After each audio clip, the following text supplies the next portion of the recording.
ጤና ይስጥልኝ ተከበራችሁ ተመልካችና አድማጮች የድል ዜና ይዤላችሁ ቀርብ ያለው መንግስት ሰላም በር ሁሌም ክፍት አድርጎ እየተቀበለ ይገኛል።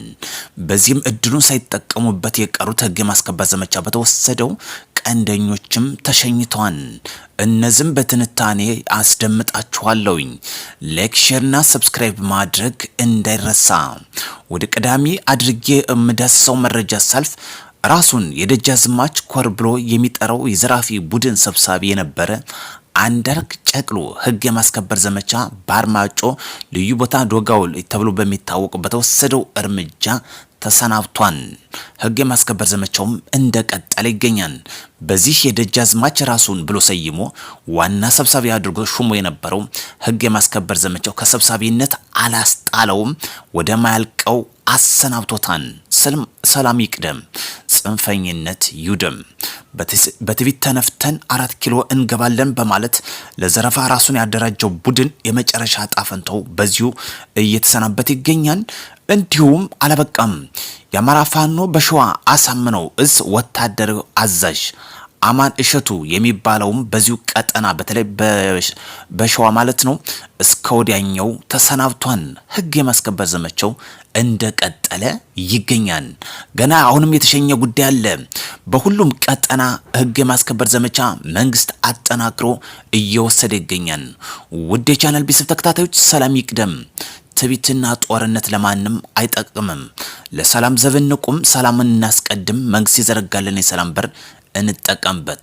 ለዚህ የአማራ ፋኖ በሸዋ አሳምነው እዝ ወታደር አዛዥ ነው ያለው አማን እሸቱ ለዚህ ተሰናብቷል። እንዲሁም የአማራ ፋኖ ብሔራዊ ንቅናቄ ሸዋ ጠቅላይ ግዛት እዝ የአጼ አምደ ጽዮን ኮር ዋና ዘመቻ ኃላፊ 50 አለቃ ፀሐየ ወልዴ ይህም በዚሁ ህግ የማስከበር ዘመቻ በትናንትናው መጋቢት 20 2018 ዓመተ ምህረት ከምሽቱ 11 ሰዓት ተኩል ላይ ልዩ ቦታው ኤፍራታ ግድም ወረዳ ተብሎ በሚታወቀው ደርታማ ቀበሌ ላይ እስከ ወዲያኛው ተሰናብቷል። ሰላም ይቅደም። በትዕቢት የሚመጣ ለውጥ አይኖርም። እነዚህ ያስደመጥኋችሁ በተለያየ ቀጠና ዋና ሰብሳቢ፣ ዋና አዛዥ፣ ወታደር አዛዥ፣ ዋና ሰብሳቢም ይሁኑ በስራቸው ያሉትን ተራ የሚሏቸው በራሳቸው አደረጃጀት ጨምሮ የተሰናበቱበት ነው። ስለዚህ በርካታ ታጣቂዎች በስራቸው እንደረገፉ የሚያመላክት ጉዳይ ነው። ሰላም ይቅደም፣ ጽንፈኝነት ይውደም። ጦርነት ለማንም አይጠቅም።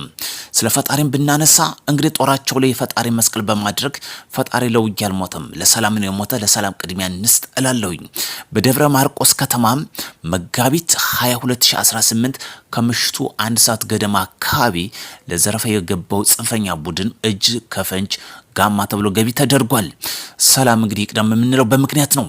ለዚህ እንግዲህ ከሰፈር ያልወጣ የዘራፊ ቡድን ስብስብ 4 ኪሎ የሚሉት አባዜ 30-40 ዓመት ቢታገሉ የማያዋጣ መሆኑን በግልጽ የሚያሳይ ጉዳይ ነው።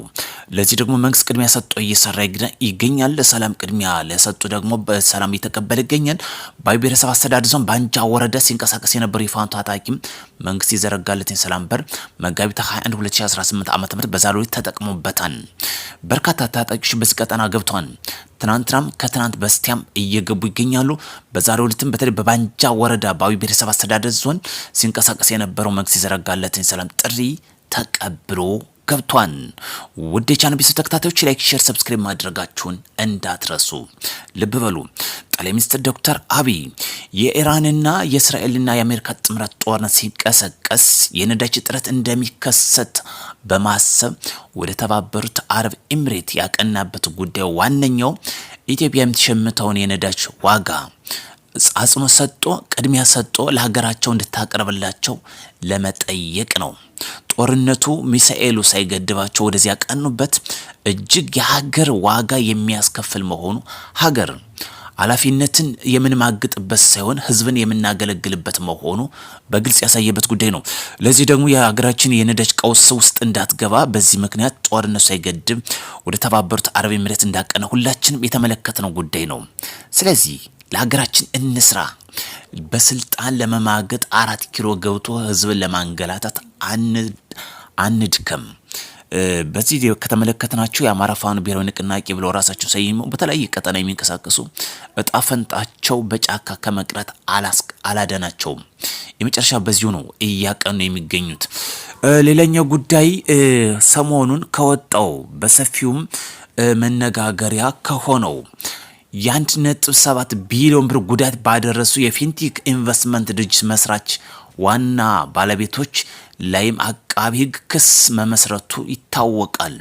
በዚህም ታዋቂና ተጽዕኖ ፈጣሪዎችም የዕጣ ፈንታ ሰለባ መሆናቸው አብሮ እየተገለጸ ይገኛል። በተለይ ዋና መስራቾችና ባለቤት ዳንኤል ዮሐንስ ኢየሱስ ገብረ ማርያም ገብረ ሚካኤል እነዚህ ሰዎች መሆናቸው በተለይ አቃቢ ሕግ ባወጣው መረጃ መሰረት ያመላክታል።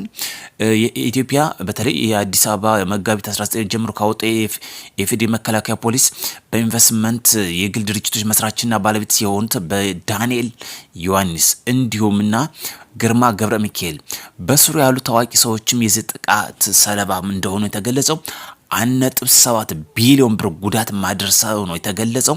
በመጀመሪያ ክሱ የቀረቡ ለአዲስ አበባ ፖሊስ ጠቅላይ መምሪያ ቢሆንም ምርመራው ውስብስብና ከፍተኛ ልምድ የሚጠይቅ ድንበር ተሻጋሪ በመሆኑ በተደራጀ መልኩ መጣራት ስላለበት ጉዳዩን የኢትዮጵያ ፌዴራል ፖሊስ በማጣራትም ምርመራው በስፋት እየሰራ እንደሚገኝ አመላክቷል። ይህ የተደራጀ ዘራፊ ድንበር ተሻጋሪ እንደሆነ ጠቅሶ ምርመራውን አጠናክሮ እንደሚቀጥልም እኔ ተገለጸው። ኢራን ከዓለም አቀፍ ኢንተርኔት ኬብል ልታቋርጥ እንደምትችል አስጠንቅቃለች። መላው አፍሪካን ጨምሮ አደጋ ውስጥ እንደሚደቅን የተነገረው ኢራን በሆርሙዝ ሰርጥና በቀይ ባህር ሰርጥ የሚያልፍ የኢንተርኔት ኬብሎች አቋርጣለሁ ስትል አስጠንቅቃለች። ከዓለም አቀፍ የኢንተርኔት ፍሰት ውስጥ 90% የሚሆነው በዚሁ የሚያልፍ ሲሆን ጥቂቶች 5% በሳተላይት እንደሆኑ የተገለጸ የሚገኘው። ስለዚህ አፍሪካን ጨምሮ ወደ ጨለማ ውስጥ ሊከት እንደሚችል ተንታኞች ስጋታቸውን እየገለጹ ይገኛሉ። በዓለም ያላችሁ ኢትዮጵያውያንና ትውልደ ኢትዮጵያውያን ዘረኝነትን እንጸየፍ፣ ለሰላማችን ዘብ እንቁም፣ መንግስት የዘረጋውን በሰላም በትብብር ሀገራችን እናልማ፣ ራያችን ሰላምና ልማት ይሁን፣ ጽንፈኝነትና ጦርነኝነት ይውደም። በሌላ መረጃ ተመልሰን እስክንገናኝ ላይክ፣ ሼር፣ ሰብስክራይብ ማድረጋችሁን እንዳትረሱ። መልካም ቀን እንዲሆንላችሁ ከወዲሁ ተመኘውኝ።